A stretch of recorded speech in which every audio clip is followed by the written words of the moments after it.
in Benaras. The journey was from Calcutta to Rajkot, and I planned to halt at Benaras, Agra, Jaipur, and Palanpur en route. I had not the time to see any more places than these. In each city, I stayed one day and put up in dharmashalas or with pandas like the ordinary pilgrims, excepting at Palanpur. So far as I can remember, I did not spend more than rupees 31, including the train fare, to this journey. In travelling third class, I mostly preferred the ordinary to the mail trains, as I knew that the latter were more crowded and the fares in them higher. The third class compartments are practically as dirty and the closet arrangements as bad today as they are then.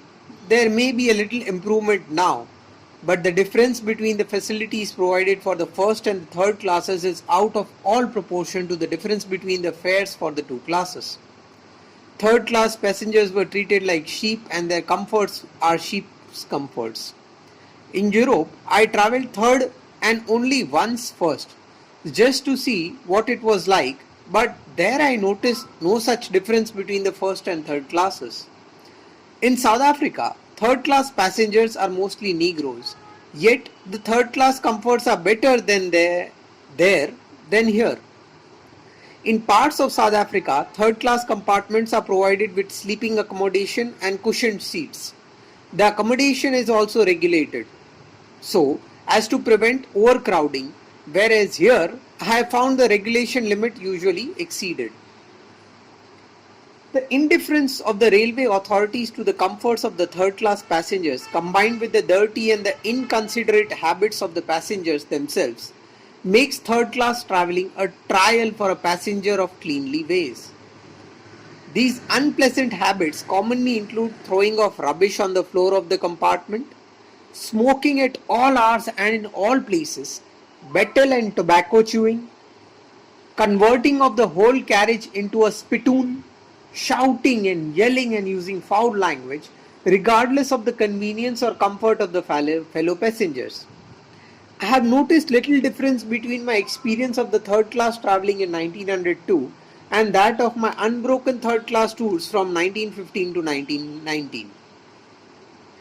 I can think of only one remedy for this awful state of things, that educated men should make a point of travelling third class and reforming the habits of the people, as also of never letting the railway authorities rest in peace, sending in complaints wherever necessary, never resorting to bribes or any unlawful means for obtaining their own comforts, and never putting up with infringements of rules on the part of anyone concerned. This I am sure would bring about considerable improvement. My serious illness in 1918-19 has unfortunately compelled me practically to give up third class travelling, and it has been a matter of constant pain and shame to me, especially because the disability came at a time when the agitation for the removal of the hardships of the third class passengers was making fair headway.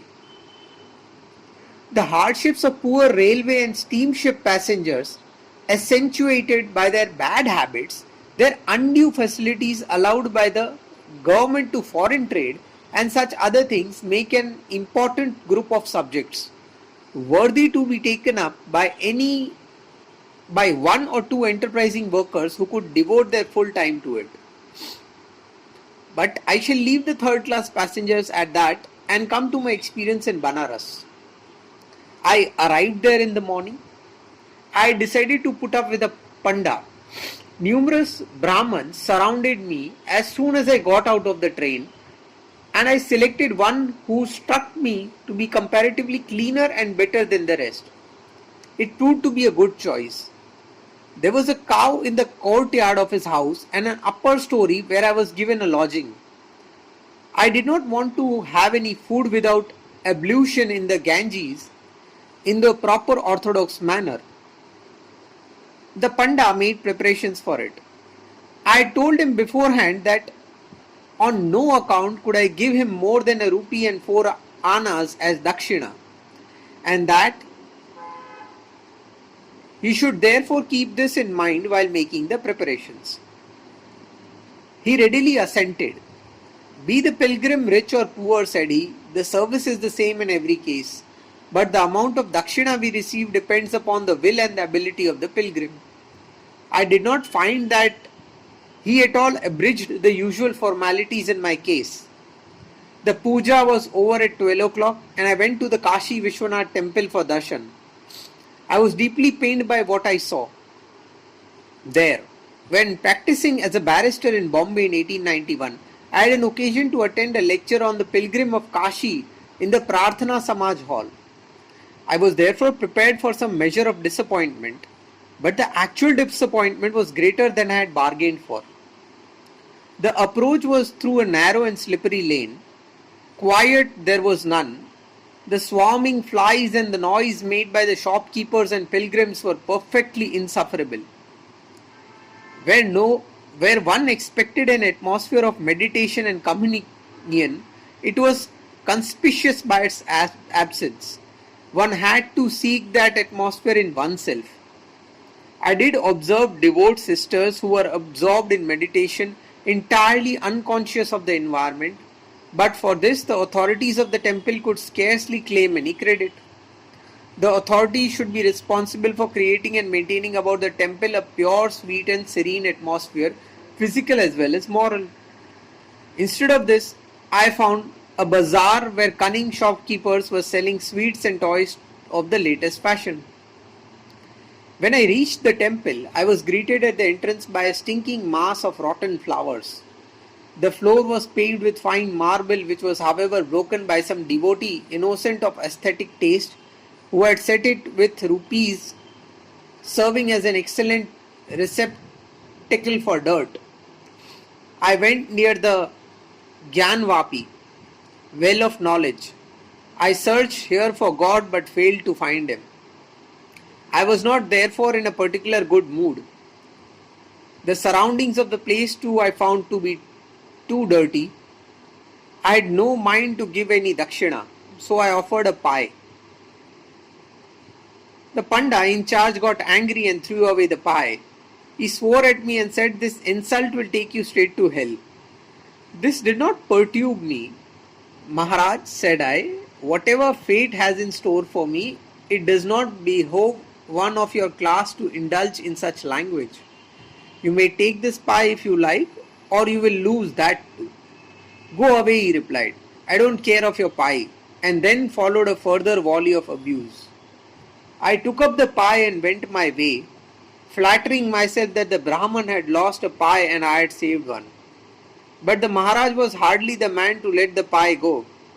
He called me back and said, "All right, leave the pie here. I would rather not be as you are.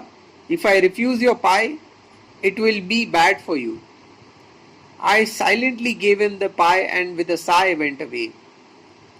Since then, I have twice been to Kashi Vishwanath, but that has been after I had already been afflicted with the title of Mahatma and experiences such as I have detailed above and had become impossible. Experiences such as I have detailed above had become impossible. People eager to have my darshan would not permit me to have a darshan of the temple. The woes of Mahatma are now known to Mahatmas alone. Otherwise the dirt and the noise were the same as before. If anyone doubts the infinite mercy of God, let him have a look at these sacred places. How much hypocrisy and irreligion does the Prince of Yogis suffer to be perpetrated in his holy name. He proclaimed long ago, "Whatever a man sows, that shall reap." The law of karma, inexorable and impossible of evasion. There is such hardly any need for God to interfere. He laid down the law and as it were retired. After this visit to the temple, I waited upon Mrs. Besant. I knew that she had just recovered from an illness. I sent in my name. She came at once. As I had wished only to pay my respects to her, I said, "I am aware that you are in delicate health. I only wanted to pay my respects. I am thankful that you have been good enough to receive me in spite of your indifferent health. I will not detain you any longer." So saying, I took her leave.